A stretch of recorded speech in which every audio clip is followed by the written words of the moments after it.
नमस्कार। आज आपण करणार आहोत तांदळाची खीर। त्यासाठी आपण 1 वाटी तांदूळ धुवून सुका करून घेतलेला आहे, थोडासा वाळवायचा आहे। आता आपण एक पातेला ठेवलेला आहे गरम करायला। आपण यात 1 चमचा तूप घालून घेणार आहोत। तूप गरम झालेले आहे, त्यात आपण 2 लवंग घालणार आहोत। लवंगांमुळे चव खूप छान येते खीरीची। आता आपण तांदूळ घालून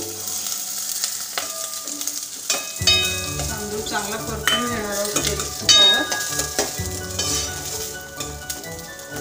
बारीक गॅसवर तांदूळ चांगला परतून घ्यायचा आहे। तांदळाचा रंगही थोडासा बदलला की आपण पाणी घालणार आहोत।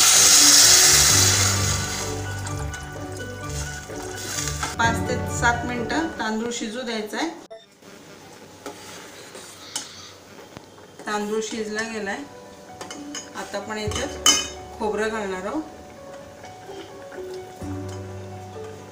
साधारण आपण अर्धी वाटी खोबरं घेतलेलं आहे।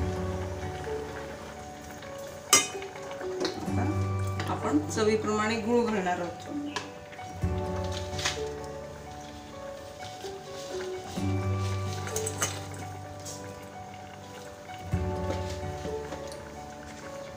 साधारण 1 वाटी तांदूळ असतील तर पाऊण वाटी गूळ लागतो। ज्यांना कमी जास्त आवडत असेल तर त्या प्रमाणात घालायचं आहे। गूळ वितळलेला आहे।